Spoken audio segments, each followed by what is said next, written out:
ಈ ವಿಡಿಯೋವನ್ನು ನೋಡುವ ಮುನ್ನ ನೀವು ಇನ್ನೂ ಕೂಡ ನಮ್ಮ ಚಾನೆಲ್ ಅನ್ನು ಸಬ್ಸ್ಕ್ರೈಬ್ ಆಗದಿದ್ದರೆ ಸಬ್ಸ್ಕ್ರೈಬ್ ಆಗಿ ಮತ್ತು ಈ ವಿಡಿಯೋಗೆ ಒಂದು ಲೈಕ್ ಮಾಡಿ. Hi friends, lifeline Kannada GK ಅಡ್ಡಾದ ಮತ್ತೊಂದು ವಿಡಿಯೋಗೆ ಸ್ವಾಗತ. ಇಂದಿನ ಕಥೆಗೆ ಬರೋಣ. ನನ್ನ ಹೆಸರು ರಾಹುಲ್. ನಾನು ಕೇರಳದವನು, ಆದ್ರೆ ಬೆಳೆದಿದ್ದು ಬೆಂಗಳೂರು ಮಹಾನಗರದಲ್ಲಿ. ಇಲ್ಲಿ ಎಲ್ಲಾ ರೀತಿಯ ಆಟ ಆಡಿ ಈಗ ಜವಾಬ್ದಾರಿಯನ್ನು ಪಡೆದು ಅಚ್ಚುಕಟ್ಟಾಗಿ ಕೆಲಸ ಮಾಡುತ್ತಿದ್ದೇನೆ.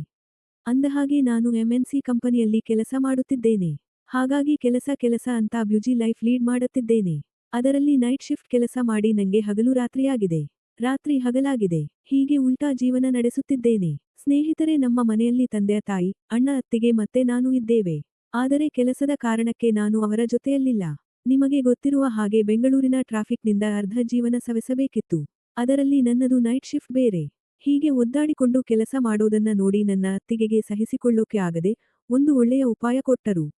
ನೀನು ಆಫೀಸಿನ ಹತ್ತಿರವೇ ಒಂದು ರೂಮ್ ಮಾಡಿಕೊಂಡು ಅಲ್ಲೇ ಉಳಿದುಕೋ, ಆಗ ನಿನಗೆ ಈ ರೀತಿ ಕಷ್ಟ ತಪ್ಪುತ್ತೆ ಅಂತ ಹೇಳಿದ್ರು. ಅವರ ಮಾತು ನಂಗೂ ಸರಿ ಅನಿಸಿತು. ಹಾಗಾಗಿ ನಾನು ಆಫೀಸ್ ಹತ್ತಿರವೇ ಒಂದು ರೂಮ್ ಬಾಡಿಗೆ ಮಾಡಿಕೊಂಡೆ. ಅಂದಿನಿಂದ ನನ್ನ ಹೊಸ ಜೀವನ ಶುರುವಾಯ್ತು ಅಂದುಕೊಳ್ಳಿ. ನಾನು ಇರೋ ರೂಮ್ ಓನರ್ ಕೆಳಗಡೆ ಇರತ್ತಾ ಇದ್ರು. ಅದರಲ್ಲಿ ಓನರ್ ಮನೆಯಲ್ಲಿ ವಯಸ್ಸಾದ ಅಪ್ಪ ಅಮ್ಮ, ಮಗ ಹೆಂಡತಿ ಮಗಳು ಇದ್ದರು. ಈ ಕಥೆಯ ನಾಯಕಿ ನಮ್ಮ ಮನೆಯ ಓನರ್ ಹೆಂಡತಿ. ಅವಳು ಒಂದು ಮಗುವಿನ ತಾಯಿ. ಅವಳ ಹೆಸರು ಶಶಿಕಲಾ. ಆಕೆ ಅವಳ ಗಂಡನಿಗಿಂತ 6 ವರ್ಷ ಚಿಕ್ಕವಳು. ಅವರಿಗೆ ಚಿಕ್ಕ ಮಗಳಿದ್ದಾಳೆ. ಶಶಿಕಲಾ ಹೆಸರಿಗೆ ತಕ್ಕಂತೆ ಲಕ್ಷಣವಾಗಿದ್ದಾಳೆ. ಮೊದಮೊದಲು ನಾನು ಬಾಡಿಗೆಗೆ ಬಂದಾಗ ಯಾರೂ ನನ್ನ ಅಷ್ಟಾಗಿ ಯಾರೂ ಮಾತಾಡಿಸುತ್ತಿರಲಿಲ್ಲ. ಆದ್ರೆ ಹೋಗುವಾಗ ಬರುವಾಗ ವಯಸ್ಸಾದ ಅಂಕಲ್ನ ಆಗಾಗ್ಗೆ ಮಾತಾಡಿಸುತ್ತಿದ್ದೆ. ಅಂಕಲ್ ಮಾತನಾಡಿಸಿದ್ರೆ ಸಾಕು, ತಾಸುಗಟ್ಟಲೆ ಪಾಠ ಮಾಡತ್ತಾ ಇದ್ರು. ನಮ್ಮ ಮನೆಯ ಓನರ್ ಬೆಳಗ್ಗೆ ಯಾವಾಗ ಹೋಗುತ್ತಾರೋ, ಯಾವಾಗ ಬರುತ್ತಾರೋ ಗೊತ್ತಿಲ್ಲ. ಯಾಕೆಂದರೆ ಅವರನ್ನು ನಾನು ನೋಡಿದ್ದು ತುಂಬಾ ಕಡಿಮೆ. ಇನ್ನು ವಯಸ್ಸಾದ ಆಂಟಿ ಹೊರಗಡೆ ಬರ್ತಾ ಇರಲಿಲ್ಲ. ಆದರೆ ಅವಾಗವಾಗ ಶಶಿಕಲಾ ಬಟ್ಟೆಗಳನ್ನ ಒಣಹಾಕಲು ಮೇಲೆ ಬರುತ್ತಿದ್ದಳು. ಹಾಗಾಗಿ ಅವಳನ್ನ ನೋಡುತ್ತಿದ್ದೆ, ಆದರೆ ಮಾತಾಡುತ್ತಿರಲಿಲ್ಲ. ಅವರ ಮಗಳು ನಂಗೆ ನೋಡಿ ನಗುತ್ತಿದ್ದಳು. ಹೀಗೆ ಕೆಲವು ತಿಂಗಳು ಕಳೆದವು. ಅವಾಗ ಸ್ವಲ್ಪ ಮನೆಯ ಓನರ್ ಮನೆಯವರ ಬಳಿ ಸಲುಗೆ ಬೆಳೆಯುತ್ತಾ ಒಬ್ಬೊಬ್ಬರಾಗಿ ಮಾತಾಡಿಸೋಕೆ ಶುರುಮಾಡಿದರು. ಮೊದಲೇ ನೈಟ್ ಶಿಫ್ಟ್ ಕೆಲಸ ಮಾಡಿ ಬೆಳಿಗ್ಗೆ ಬಂದು ಮಲಗುತ್ತಿದ್ದೆ. ಅದು 2-3 ತಾಸು. ಆಮೇಲೆ ಎಷ್ಟೇ ಮಲಗಬೇಕು ಅಂದ್ರೂ ನಿದ್ರೆ ಬರತ್ತಾ ಇರಲಿಲ್ಲ. ಹಾಗಾಗಿ ಮನೆಯ ನನ್ನ ಕೆಲಸಗಳನ್ನ ಮಾಡಿಕೊಳ್ಳುತ್ತಿದ್ದೆ. ಒಂದು ದಿನ ಎದ್ದು ಚಾ ಮಾಡಿಕೊಂಡೆ. ಚಾ ಕುಡಿಯುತ್ತಾ ಹೊರಗಡೆ ಬಂದೆ. ಅಲ್ಲಿ ಶಶಿಕಲಾ ಬಟ್ಟೆಗಳನ್ನ ತಂದಿದ್ದಳು. ನನ್ನನ್ನು ನೋಡಿ ನಕ್ಕಳು. ನಾನು ಅವಳಿಗೆ ಗುಡ್ ಮಾರ್ನಿಂಗ್ ಅಂದೆ. ಅವಳು ವಿಶ್ ಮಾಡಿದಳು. ಏನು ಈಗ ಎದ್ದಿದ್ದಾ ಅಂದಳು. ಹೌದು ಎಂದೆ. ಬಟ್ಟೆ ಹಾಕುತ್ತಾ ಯಾವ ಕಂಪನಿ ಕೆಲಸ ಮಾಡೋದು ಅಂದಳು. ನನ್ನ ಕಂಪನಿ ಹೆಸರು ಹೇಳಿದೆ. ನಿನ್ನದು ಯಾವಾಗಲೂ ನೈಟ್ ಶಿಫ್ಟ್ ಕೆಲಸನ ಅಂತ ಕೇಳಿದಳು. ಹೌದು ಅಂದೆ. ಒಂದು ಸಲ ಉಬ್ಬೆರಿಸಿ ಆಶ್ಚರ್ಯ ಸೂಚಕ ಚಿಹ್ನೆ ಕೊಟ್ಟಳು. ನಾನು ಹೆಮ್ಮೆಯಿಂದ ನಮ್ಮ ಹಣೆಬರಹ ಅಂತ ಕೈ ಸನ್ನೆ ಮಾಡಿದೆ.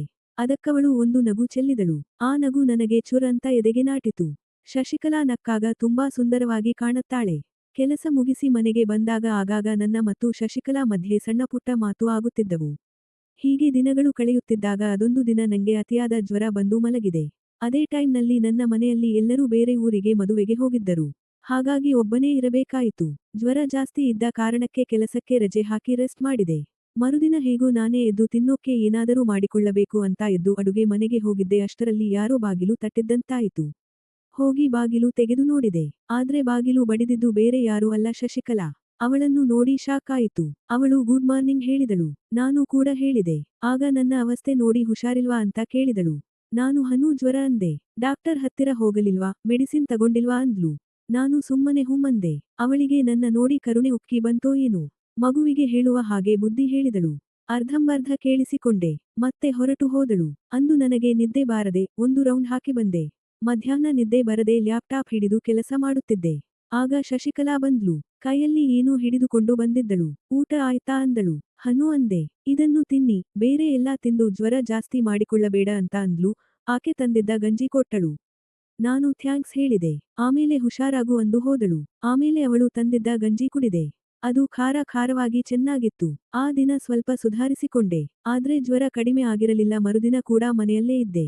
ಅವತ್ತು ಇಂಡಿಯಾ ಕ್ರಿಕೆಟ್ ಮ್ಯಾಚ್ ಬೇರೆ ಇತ್ತು. ಹಾಗೆ ನೋಡತ್ತಾ ಕುಂತಿದ್ದೆ. ಮತ್ತೆ ಶಶಿಕಲಾ ಬಂದ್ಲು. ಬಂದಾಕೆ ಹಾಯ್ ಹೇಗಿದ್ದೀಯಾ ಅಂದಳು. ನಾನು ಪರವಾಗಿಲ್ಲ ಅಂದೆ. ಅವಳು ಗುಡ್ ಅಂದಳು. ಗಂಜಿ ಚೆನ್ನಾಗಿತ್ತು ಅಂದೆ. ಮಗಳು ಶಾಲೆಗೆ ಹೋಗಿದ್ದಾಳ ಅಂದೆ. ಇಲ್ಲ, ಅವಳು ಊರಿಗೆ ಹೋಗಿದ್ದಾಳೆ ಅಂದಳು. ನಾನು ಯಾರ ಜೊತೆಗೆ ಅಂದೆ. ಆಕೆ ಅಜ್ಜಿ ತಾತನ ಜೊತೆ ಅಂದಳು. ಅದನಿವಾಗ ಊರಿಗೆ ರಜೆ ಏನಾದ್ರೂ ಇದ್ದೀಯಾ ಅಂದೆ. ಅದಕ್ಕೆ ಇಲ್ಲ, ನಮ್ಮತ್ತೆ ಮಾವ ಯಾವ್ದೋ ಕಾರ್ಯಕ್ರಮ ಇತ್ತು ಅಂತ ಹೋದರು. ಅವರ ಜೊತೆಗೆ ಹೋಗಬೇಕು ಅಂತ ಹಠ ಮಾಡಿ ಹೋಗಿದ್ದಾಳೆ ಅಂದಳು. ನಾನು ಹೋಗಲಿ ಬಿಡಿ, ಯಾವಾಗ ಬರ್ತಾರೆ ಅಂದೆ. 2 ರಿಂದ 3 ದಿನ ಆಗುತ್ತೆ ಅಂದಳು. ಹಾಗೆ ಮಾತಾಡುತ್ತಾ, ನಿನಗೆ ಮೊಬೈಲ್ ಬಗ್ಗೆ ಚೆನ್ನಾಗಿ ಗೊತ್ತಾ? ಅಂತ ಕೇಳಿದಳು. ಅಷ್ಟಾಗಿ ಏನೂ ಗೊತ್ತಿಲ್ಲ. ಯಾಕೆ, ಏನಾಯಿತು? ಅಂತ ಕೇಳಿದೆ. ಇಲ್ಲ, ಯಾಕೋ ನನ್ನ ಮೊಬೈಲ್ ಸರಿಯಾಗಿಲ್ಲ, ಅದಕ್ಕೆ ಕೇಳಿದೆ ಅಂದಳು. ಕೊಡಿ ನೋಡೋಣ, ಅಂದೆ. ಮನೆಯಲ್ಲಿ ಇದೆ, ತಂದು ಕೊಡುತ್ತೀನಿ ಇರು, ಅಂತ ಹೇಳಿ ಹೋಗಿ ತಂದು ಕೊಟ್ಟಳು. ಏನ್ ಪ್ರಾಬ್ಲಮ್ ಆಗಿದೆ? ಅಂತ ಕೇಳಿದಾಗ ಯಾಕೋ ಹಾಗೆ ಹ್ಯಾಂಗ್ ಆಗ್ತಿದೆ ಅಂದಳು. ಸರಿ ಅಂತ ನಾನು ಅವಳ ಮೊಬೈಲ್ ಚೆಕ್ ಮಾಡುತ್ತಿದ್ದೆ. ಶಶಿಕಲಾ ಪಕ್ಕದಲ್ಲೇ ಕೂತಿದ್ದಳು. ಮೊದಲು ನನಗೆ ಅದರ ಬಗ್ಗೆ ಎಚ್ಚರ ಇರಲಿಲ್ಲ. ಆಮೇಲೆ ಯಾಕೋ ಒಂದು ರೀತಿ ಮೃದುವಾಗಿ ತಾಗುತ್ತಿದೆ ಅಂತ ಗೊತ್ತಾಗಿ ನೋಡಿದ್ದಾಗ ನನಗೆ ಶಾಕ್ ಆಯ್ತು. ಆದರೂ ತೋರಿಸಿಕೊಳ್ಳದೆ ಮೊಬೈಲ್ ಚೆಕ್ ಮಾಡುತ್ತಿದ್ದೆ. ಮೊದಲು ಕೆಲವು ಬೇಡವಾದ ಫೈಲ್ಗಳನ್ನ ಡಿಲೀಟ್ ಮಾಡಿದೆ. ಮತ್ತೆ ಡೌನ್ಲೋಡ್ಗಳನ್ನ ಚೆಕ್ ಮಾಡಿದೆ. ನನಗೆ ಆಶ್ಚರ್ಯ ಆಯ್ತು. ಯಾಕೆಂದರೆ ಅಲ್ಲಿ ಕೆಲವು ಆ ಕೆಲಸದ ಫೋಟೋ ಇದ್ವು. ನಾನು ಅದನ್ನು ನೋಡುತ್ತಿದ್ದಂತೆ ಶಶಿಕಲಾಗೆ ನಾಚಿಕೆ ಆಯ್ತು. ಆದ್ರೆ ಗಾಬರಿಯಲ್ಲಿ ತಕ್ಷಣ ಇವೆಲ್ಲ ಹೇಗೆ ಬಂತೋ ನಂಗೆ ಗೊತ್ತಿಲ್ಲ ಅಂದಳು. ಆದ್ರೆ ಅವಳ ತೊಳಲಾಟ ನನಗೆ ಚೆನ್ನಾಗಿ ಅರ್ಥವಾಯಿತು. ಓದಿಕೊಂಡಿರುವ ಶಶಿಕಲಾ ಇವೆಲ್ಲ ನೋಡಿರೋದು ಅಂತ ನನಗೆ ಗೊತ್ತಾಯಿತು. ಆದರೂ, ಅದು ಹಾಗೆ ಬಿಡಿ, ಕೆಲವು ಸಲ ಹಾಗೆ ಆಗುತ್ತೆ. ಇದನ್ನ ಡಿಲೀಟ್ ಮಾಡಲಾ? ಅಂತ ಕೇಳಿದೆ. ಅವಳು, ಹಾಮ್ ಮಾಡು, ಅಂದಳು. ನಂತರ ಅವಳ ಮೊಬೈಲ್ ಬ್ರೌಸಿಂಗ್ ಹಿಸ್ಟರಿ ನೋಡಿದೆ. ನಂಗೆ ಆಶ್ಚರ್ಯ. ಯಾಕೆಂದರೆ ಅಲ್ಲಿ ಆ ಕೆಲಸಕ್ಕೆ ಸಂಬಂಧಪಟ್ಟ ಹಿಸ್ಟ್ರಿ ಇತ್ತು. ಅದನ್ನ ನೋಡಿ ಶಶಿಕಲಾ ತಲೆ ಕೆಳಗೆ ಮಾಡಿದಳು. ನಂಗೆ ಅದನ್ನು ನೋಡಿ ಮನಸಲ್ಲೇ ನಗು ಬಂತು. ಸರಿ ಅಂತ ಆ ಸೈಟ್ ಹೆಸರುಗಳು ನೋಡಿಕೊಂಡೆ. ಮತ್ತೆ ಡಿಲೀಟ್ ಮಾಡಿದೆ. ಮೊಬೈಲ್ ಸರಿ ಮಾಡಿಕೊಟ್ಟೆ. ಲೀಲಾ ಖುಷಿಯಾದಳು. ಆದರೆ ಆಕೆಯ ಮನಸ್ಸಿನಲ್ಲಿ ಗಾಬರಿ ಇತ್ತು. ಅದಕ್ಕೆ ಮೊಬೈಲ್ ಏನೂ ಆಗಿಲ್ಲ ತಾನೇ? ಚೆನ್ನಾಗೇ ಇದೆ ಅಲ್ವಾ? ಅಂತ ಕೇಳಿದಳು. ಇಲ್ಲ, ಚೆನ್ನಾಗೇ ಇದೆ. ಏನೂ ಆಗಿಲ್ಲ, ಈಗ ಸರಿ ಹೋಗಿದೆ, ಅಂದೆ. ನಂತರ ಥ್ಯಾಂಕ್ಸ್ ಹೇಳಿದಳು. ಪರವಾಗಿಲ್ಲ ಅಂದೆ. ಹಾಗೆ ತಾನು ನೋಡಿದ ಸೈಟ್ ಬಗ್ಗೆ ಪ್ಲೀಸ್ ಯಾರ ಹತ್ರನೂ ಹೇಳಬೇಡ ಅಂದಳು. ಸರಿ, ಯಾರಿಗೂ ಹೇಳೋಲ್ಲ ಬಿಡಿ ಅಂದೆ. ಆಮೇಲೆ ಮಾತಾಡುತ್ತಾ ಮಾತು ಬೇರೆ ಕಡೆ ಹೊರಳಿತು. ಆದರೂ ನನ್ನ ತಲೆಯಲ್ಲಿ ಅವಳು ಸರ್ಚ್ ಮಾಡಿದ ಸೈಟ್ ಕಡೆಯಲ್ಲಿ ಇತ್ತು. ಅವಳು ಅಡಿಗೆ ಏನ್ ಮಾಡಿದ್ದೀಯಾ ಅಂತ ಕೇಳಿದಳು. ಇನ್ನೂ ಇಲ್ಲ, ಮಾಡಬೇಕು ಅಂದೆ. ಅದಕ್ಕೆ ಏನು ಮಾಡಬೇಡ, ಮಧ್ಯಾಹ್ನ ನಮ್ಮ ಮನೆಗೆ ಬಾ ಊಟ ಮಾಡು ಅಂದ್ಲು. ಬೇಡ ಬಿಡಿ, ಇನ್ನೊಂದು ಸಲ ಬರ್ತೀನಿ ಅಂದೆ. ಅದಕ್ಕವಳು, ಬೇಡ, ಇವತ್ತು ಅಡಿಗೆ ಜಾಸ್ತಿನೇ ಮಾಡಿದ್ದೀನಿ, ಅದು ಕೂಡ ಚೆನ್ನಾಗೇ ಮಾಡಿದ್ದೀನಿ, ಸುಮ್ಮನೆ ಬಾ ಅಂತ ಹೇಳಿ ಹೊರಟು ಹೋದಳು. ಮಧ್ಯಾಹ್ನ ನಾನು ಕ್ರಿಕೆಟ್ ನೋಡೋದ್ರಲ್ಲೇ ಬ್ಯುಸಿ ಇದ್ದರಿಂದ ಮರೆತು ಹೋಯ್ತು. ಅದಕ್ಕೆ ಶಶಿಕಲಾ ಮತ್ತೆ ಬಂದ್ಲು. ನನ್ನ ನೋಡಿ ಕೋಪ ಮಾಡಿಕೊಂಡಳು. ನನಗೆ ಅರ್ಥ ಆಗಿ, ಸಾರಿ ಕ್ರಿಕೆಟ್ ನೋಡೋದ್ರಲ್ಲಿ ಮರೆತು ಹೋಯ್ತು ಅಂದೆ. ಸರಿ, ಈಗ ಬರ್ತೀಯಾ ಇಲ್ವಾ ಅಂತ ಸಿಡುಕಿದಳು. ಅರೆ ಇವಳೇಕೆ ಹೀಗೆ ಆಡುತ್ತಿದ್ದಾಳೆ ಅಂತ ಅನಿಸಿದರು. ಮತ್ತೆ ಎಲ್ಲಿ ಕೋಪ ಮಾಡಿಕೊಳ್ಳುತ್ತಾಳೋ ಅಂತ, ಸರಿ ಬಂದೆ ಅಂತ ಎದ್ದು ಅವಳ ಹಿಂದೆ ನಡೆದೆ. ಮೊದಲೇ ಓನರ್ ಬೇರೆ. ಅದಕ್ಕೆ ಹೋದೆ. ಮನೆಗೆ ಹೋದ ನನ್ನನ್ನು ಮೊದಲು ಕೈ ತೊಳೆದುಕೊಳ್ಳಲು ಹೇಳಿದಳು. ತೊಳೆದುಕೊಂಡು ಬಂದೆ. ಊಟ ಬಡಿಸಲು ಬಂದಳು. ಊಟ ಬಡಿಸುವಾಗ ಸೌಂದರ್ಯ ಕಾಣಿಸಿತು. ಅದನ್ನು ನೋಡಿ ನನ್ನ ತಮ್ಮ ಖುಷಿಯಾದ. ಅಷ್ಟರಲ್ಲಿ ಶಶಿಕಲಾ, ಹೇ, ಏನ್ ಯೋಚಿಸುತ್ತಾ ಇದ್ದೀಯಾ? ಊಟ ಮಾಡು ಅಂದಳು. ಆಗ ವಾಸ್ತವಕ್ಕೆ ಬಂದು, ಹಾಂ, ಸರಿ, ಅಂತ ಊಟ ತಿನ್ನಲು ಶುರು ಮಾಡಿದೆ. ಹೇಗಿದೆ ಅಡಿಗೆ ಅಂದಳು. ಸೂಪರ್ ಆಗಿದೆ ಅಂದೆ. ಅವಳು ಖುಷಿಯಾಗಿ ನುಲಿದಳು. ಆ ನುಲಿವಿಕೆ ನೋಡಿ ನನಗೂ ಖುಷಿಯಾಯ್ತು. ಹಾಗೆ ಅವಳನ್ನ ನೋಡುತ್ತಿದ್ದೆ. ಆಗ ಶಶಿಕಲಾ ಕಣ್ಣು ನನ್ನ ಕಣ್ಣುಗಳ ಮೇಲೆ ಬಿದ್ದಂತಿತ್ತು. ಆದ್ರೆ ನಾನು ಅದನ್ನು ಗಮನಿಸಲಿಲ್ಲ. ಹೇಗಿದೆ ಅಂತ ಪ್ರಶ್ನೆ ಕೇಳಿದ್ಲು. ನಾನು ಕಕ್ಕಾಬಿಕ್ಕಿಯಾಗಿ, ಏನು ಅಂದೆ. ಅದಕ್ಕೆ ಶಶಿಕಲಾ, ಏನ್ ನೋಡ್ತಿದ್ದೋ ಅದೇ ಅಂದಳು. ನನಗೆ ಯಾವುದರ ಬಗ್ಗೆ ಕೇಳುತ್ತಿದ್ದಾಳೆ ಅಂತ ಗೊತ್ತಾಗ್ಲಿಲ್ಲ. ಮತ್ತೆ ನಾನು, ಯಾವುದರ ಬಗ್ಗೆ ಅಂತ ಕೇಳಿದೆ. ಶಶಿಕಲಾ ನಗಾಡುತ್ತಾ, ಓಹ್ ಅಷ್ಟೂ ಮರೆವಿದೆಯಾ ನಿನಗೆ ಅಂದಳು. ನನಗೆ ಊಟ ಕೂಡ ಮಾಡೋಕೆ ಆಗ್ತಾ ಇಲ್ಲ. ಅವಳು ಏನ್ ಕೇಳಿದಳು ಅನ್ನೋದೂ ತಿಳಿಯಲಿಲ್ಲ. ಆಗ ಅವಳೇ, ಕಣ್ಣುಗಳು ಎಲ್ಲೆಲ್ಲೋ ಹರಿದಾಡುತ್ತಿದೆ ಅಂತ ಹೇಳಿದಳು. ಆಗಲೇ ನನಗೆ ಗೊತ್ತಾಗಿದ್ದು. ನಾನು ತಲೆ ತಗ್ಗಿಸಿ ಊಟ ಮಾಡುತ್ತಿದ್ದೆ. ಇನ್ನು ಸ್ವಲ್ಪ ಬಡಿಸುತ್ತೀನಿ ಅಂತ ಮುಂದೆ ಬಂದಳು. ನಾನು ಅವಳ ಕಡೆ ನೋಡುತ್ತಾ, ಸಾಕು ಅಂದೆ. ಅದನ್ನು ಕಿವಿಗೂ ಹಾಕಿಕೊಳ್ಳದೆ, ಇಷ್ಟೇನಾ ಊಟ ಮಾಡೋದು, ಸ್ವಲ್ಪ ಜಾಸ್ತಿ ತಿನ್ನೋ ಅಂತ ಬಡಿಸಲು ಮುಂದಾದಳು. ಬೇಡ ಬೇಡ ಅಂದರೂ ನನ್ನ ಕಣ್ಣುಗಳು ನನ್ನ ಮಾತು ಕೇಳುತ್ತಿರಲಿಲ್ಲ. ಅವಳನ್ನು ನೋಡುತ್ತಲೇ ಇದ್ದವು. ಮತ್ತೆ ನಾನು ತಟ್ಟೆ ಕಡೆ ನೋಡಿದ್ದಾಗ ಅವಳು ಬಡಿಸಿಯೇ ಇರಲಿಲ್ಲ. ನಾನು ಶಶಿಕಲಾಗೆ ನೋಡಿದೆ. ಅವಳು ನನ್ನ ಕಡೆ ಒಂದು ಥರ ನಗುತ್ತಾ ನೋಡುತ್ತಿದ್ದಳು. ನಾನು, ಸಾರಿ, ಅಂದೆ. ಮತ್ತೆ ಅವಳು ಅನ್ನ ಬಡಿಸಿದಳು. ಮತ್ತೆ ಸಾರು ಹಾಕಲು ಬಗ್ಗಿದ್ದಳು. ನಾನು ತಲೆ ಬಗ್ಗಿಸಿದೆ. ಅದಕ್ಕವಳು ನೋಡಿ ಹೇಳು, ಸಾಕಾ, ಬೇಕಾ, ಅಂತ ಅಂದಳು. ನಾನು ಅವಳನ್ನ ನೋಡಿದೆ. ಬಗ್ಗಿ ನನಗೆ ತೋರಿಸುತ್ತಿದ್ದಳು. ನನ್ನ ತಮ್ಮ ಆಗಲೇ ಎದ್ದು ಕುಣಿಯುತ್ತಿದ್ದ. ಅವಳ ಯೋಚನೆ ಏನಿರಬಹುದು ಅಂತ ಅರ್ಥವಾಯಿತು. ನಾನು ಆಗ, ಇನ್ನೂ ಸ್ವಲ್ಪ ಅಂದೆ. ಅದಕ್ಕವಳು ಮತ್ತಷ್ಟು ಬಗ್ಗಿ ಬಡಿಸೋಕ್ಕೆ ಮುಂದಾದ್ಲು. ನನಗೆ ಏನೋ ಒಂದು ಥರ ಆಯ್ತು. ಇವಳು ಊಟಕ್ಕೆ ಕರೆದದ್ದು ಸುಮ್ಮನೆ, ನಿಜವಾದ ಊಟ ಬೇರೇನೆ ಅಂತ ಅರ್ಥ ಆಯಿತು. ಆಗ, ಸಾಕು ಸಾಕು ಅಂದೆ. ಅವಳು ಸ್ವಲ್ಪ ಸಾರು ಹಾಕಿ ನೆಟ್ಟಗೆ ನಿಂತು ನನ್ನ ನೋಡುತ್ತಾ ಕಿರಿಯುತ್ತಾ ನಿಂತಳು. ನನಗೆ ಊಟ ಮಾಡಿ ಮುಗಿಸುವುದು ಕಷ್ಟವೆನಿಸಿತು. ಯಾಕೆಂದರೆ ಅವತ್ತು ಬೇರೆ ಊಟಕ್ಕೆ ಸಮಯವಾಗಿತ್ತು. ಹಾಗಾಗಿ ಗಡಿಬಿಡಿಯಲ್ಲಿ ತಿಂದು ತಟ್ಟೆ ಖಾಲಿ ಮಾಡಿದೆ. ಕೈ ತೊಳೆದುಕೊಳ್ಳಲು ಅಡಿಗೆ ಮನೆಗೆ ಹೋಗಬೇಕಾಯಿತು. ಶಶಿಕಲಾಗೆ ನಗು ಜಾಸ್ತಿ ಆಯ್ತು. ಯಾಕೆ ಅನ್ನೋ ಹಾಗೆ ಮುಖದ ಭಾವ ಮಾಡಿದೆ. ಅದಕ್ಕವಳು ನಗುತ್ತಲೇ ಕೆಳಗೆ ನೋಡಿದಳು. ಏನಿದೆ ಅಂತ ನಾನೂ ಕೂಡ ಕೆಳಗೆ ನೋಡಿದೆ. ನನ್ನ ನೈಟ್ ಪ್ಯಾಂಟ್ನಲ್ಲಿ ತಮ್ಮ ಕಂಡ, ಅದನ್ನು ನೋಡಿ ಶಶಿಕಲಾ ನಗುತ್ತಿದ್ದಳು. ನಾನು ತಲೆ ತಗ್ಗಿಸಿಕೊಂಡು ಕೈ ತೊಳೆದು ಬಂದೆ.